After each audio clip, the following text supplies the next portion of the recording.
मैं doctor Anjali Dubey Gideon history channel में पुनः आपका स्वागत करती हूँ। 1857 की क्रांति का विषय चल रहा है और इसके पहले के वीडियो में हमने इसके राजनीतिक कारणों पर चर्चा की। उसके बाद हमने इसके सामाजिक, आर्थिक और धार्मिक कारण भी देखे और आज का जो विषय है वह 1857 की क्रांति के सांस्कृतिक तथा तत्कालिक कारण पर आधारित है। तो हम बात कर रहे हैं 1857 की क्रांति के सांस्कृतिक कारणों पर। भारतीय शासन और जमींदार कला और साहित्य के उदार संरक्षण थे और धार्मिक उपदेशकों तथा संत महात्माओं के पोषक थे। जब अंग्रेजों ने इन शासकों को अपदस्थ कर दिया और जमींदारों के अधिकार समाप्त कर दिए, तब यह साहित्यिक और धार्मिक संरक्षण भी कहीं ना कहीं समाप्त हो गया। धार्मिक उपदेशकों, संतों, पंडितों, मौलवियों व कलाकारों की आय के जो साधन थे वह समाप्त हो गए। उनका भविष्य खतरे में पड़ गया क्योंकि वह संरक्षण पर ही निर्भर थे। इसलिए उन्होंने अंग्रेजी शासन के विरुद्ध घृणा फैलाने और तीव्र असंतोष उभारने में महत्वपूर्ण भूमिका निभाई। सबसे पहले हम बात करेंगे सैनिक कारणों पर। सैनिक कारणों में जो पहला प्रमुख कारण है वह है सेना में भेदभाव। सेना में उच्च पद पर केवल अंग्रेज ही नियुक्त किए जाते थे और भारतीय सैनिक आयु भर केवल और केवल निम्न पद पर ही रहते थे। वेतन, पदोन्नति, भत्तों व रहन सहन तथा भोजन व्यवस्था में अंग्रेज सैनिकों को भारतीयों की अपेक्षा अधिक सुविधाएं दी जाती थी। भारतीय सैनिकों का वेतन भी बहुत कम 6 से 8 रुपए प्रति माह होता था। भारतीय सैनिकों की उन्नति की संभावनाएं भी बिल्कुल शून्य के बराबर थी। कोई भी भारतीय सेना में सूबेदार के पद से ऊपर नहीं जा सकता था। इस प्रकार हम देखते हैं कि सेना में एक तीखा भेदभाव था। इससे सैनिकों में बड़ा रोष था और यह क्रांति का प्रमुख कारण बना। दूसरा सैनिक कारण अगर हम देखें तो वह है अंग्रेज सैनिक अधिकारियों का दुर्व्यवहार। अंग्रेज सैनिक अधिकारी भारतीय सैनिकों के साथ अपमानजनक दुर्व्यवहार करते थे।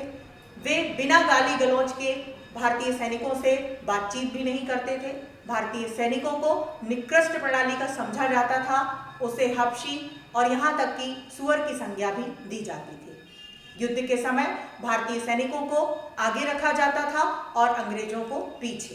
इससे बहुसंख्यक भारतीय सैनिक पहले मारे जाते थे। तो यह भी एक प्रमुख कारण बनेगा।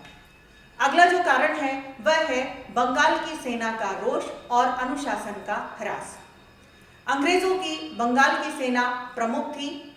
इसमें अभिजात वंश के विशेषकर ब्राह्मण और राजपूत सैनिक ही अधिक थे। इनमें कुल, जाति और धर्म की पवित्रता तथा प्रदेश का गर्व जो था वह अधिक प्रबल था। जब निम्न जाति के लोगों को इनमें भर्ती किया जाने लगा तब उनमें द्वेष या रोष उत्पन्न हो गया। अब वे अनुशासन विषयक कठोर नियमों की उपेक्षा करने लगे। इसी बंगाल की सेना में 2/3 सैनिक अवध के भी थे। अवध के अंग्रेजी राज्य में मिलाए जाने के कारण इन सैनिकों को गहरा आघात और धक्का लगा और उनमें विद्रोह की भावना उत्पन्न हो गई। जब भारतीय सैनिकों के लिए यह नियम बनाया गया कि वे भारत के किसी भी कोने में भारत से बाहर समुद्र पार जाने के लिए बाध्य किए जा सकते हैं, तब इन कुलीन उच्च वंशीय सैनिकों में तीव्र असंतोष फैल गया क्योंकि उनकी धारणा थी कि समुद्र पार करने से उनका धर्म भ्रष्ट हो जाएगा। समुद्र पार जाना वे धर्म के विरुद्ध मानते थे। तो यह भी एक प्रमुख कारण बनकर आया। अगले सैनिक कारणों में अगर हम देखें तो वह था विभिन्न नवीन सैनिक नियमों से तीव्र असंतोष का उत्पन्न होना। सेना में नवीनतम नियम बनाए गए जिनके अनुसार हिंदू सैनिक तिलक नहीं लगा सकते थे, चोटी नहीं रख सकते थे, टोपी, साफा या पगड़ी नहीं पहन सकते थे, दाढ़ी मूंछ भी नहीं रख सकते थे इत्यादि। दूरस्थ प्रांतों में या भारत की सीमा पर युद्ध में जाने पर भी उन्हें पहले जैसा विशेष भत्ता जो मिलता था वह भी अब बंद कर दिया गया था। एक नियम यह भी बनाया गया था कि जो सैनिक समुद्र पार विदेशों में सेवा के लिए नहीं जाएगा उसकी पेंशन बंद कर दी जाएगी। सैनिकों को प्राप्त मुफ्त बिना टिकट पत्र व्यवहार करने की सुविधा भी समाप्त कर दी गई। कारागृहों में सबके लिए एक पात्र की व्यवस्था की गई और निजी पात्र रखना किसी के लिए भी निषिद्ध कर दिया गया। एक अन्य नियम के अनुसार जो सैनिक विदेशों में सेवा के अयोग्य पाए गए उन्हें सेवा निवृत्त कर पेंशन देने की अपेक्षा सैनिक छावनी में अन्य कार्य दिया गया और यह कार्य प्रायः हे स्तर का ही होता था। इस प्रकार विभिन्न नियमों से सैनिकों के हितों पर कुठाराघात होता गया। फलतः उनमें घोरतम असंतोष जो था वह लगातार बढ़ता गया और यह भी इसका प्रमुख कारण बनकर आया। अगले अगर हम कारण पर देखें तो वह था सामान्य सेना भर्ती का नियम 1856। इस अधिनियम से यह घोषित किया गया कि जो व्यक्ति प्रत्येक स्थान पर समुद्र पार भी सैनिक सेवा के लिए जाने को तत्पर होगा, उसे जाने को तत्पर नहीं होगा, उसे सेना में स्थान नहीं दिया जाएगा। इस नवीन नियम के अनुसार सैनिकों को भारत की स्थल सीमा के बाहर समुद्र पार अन्य देश में जाने के लिए बाध्य किया गया। इससे सैनिकों को यह भय हो गया कि वे समुद्र पार जाने के कारण जाति से बहिष्कृत कर दिए जाएंगे या उनका धर्म भ्रष्ट हो जाएगा। इससे सैनिकों में अंग्रेजों के प्रति विरोध की भावना और अधिक बढ़ गई और यह भी 57 की क्रांति का प्रमुख कारण बना। अगला जो कारण है वह है सैनिक अनुशासन में शिथिलता।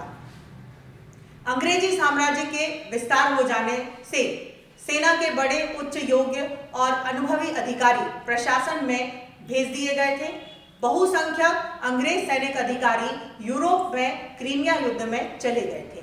इससे भारत में भारतीय सैनिकों की संख्या अंग्रेज सैनिकों की तुलना में बहुत अधिक हो गई थी। क्रीमिया युद्ध में प्रारंभिक पराजयों के कारण अंग्रेज सैनिकों का मनोबल और स्तर भी कम हो गया था। अफगानिस्तान में भी पराजय के कारण अंग्रेज सैनिकों की सैनिक प्रतिष्ठा को गहरा आघात लगा था। अंग्रेज सैनिकों की संख्या भी कम हो गई थी। अब अंग्रेज सेना दक्ष और अजेय नहीं मानी जाती थी।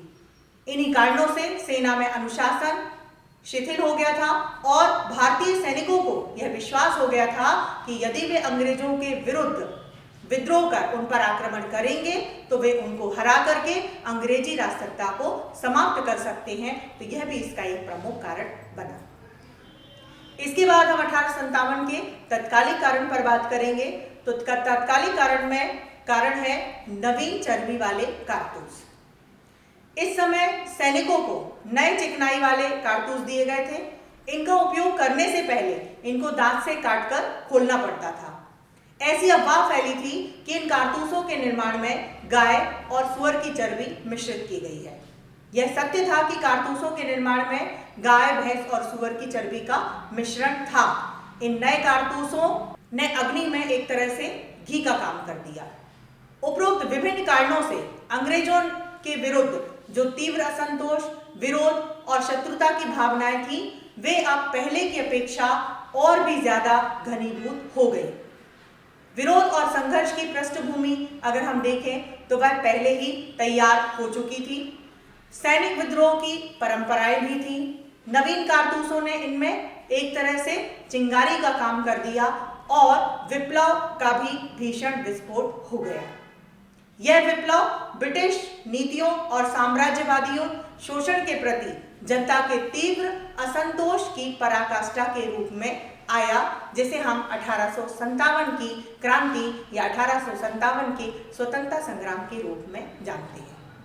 तो मैं आशा करती हूँ कि आज के इस वीडियो के माध्यम से आपको 1857 की क्रांति के प्रमुख कारण बहुत अच्छे से समझ में आ गए हैं। सैनिक कारण भी आपने देखे हैं और तत्कालिक कारण कारतूस के बारे में भी आपको पूरी जानकारी मिल गई है। धन्यवाद। आज का वीडियो जिन संदर्भ ग्रंथों पर आधारित है वे आपके स्क्रीन पर हैं।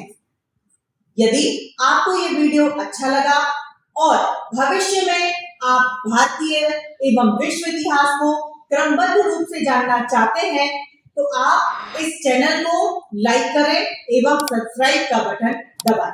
आपके सुझाव सदैव आमंत्रित हैं। साथियों, इस चैनल का उद्देश्य किसी भी रूप में व्यवसाय बिल्कुल भी नहीं है। इस चैनल के द्वारा संपूर्ण इतिहास का ज्ञान पूर्णतः निःशुल्क प्रस्तुत किया जाएगा। धन्यवाद।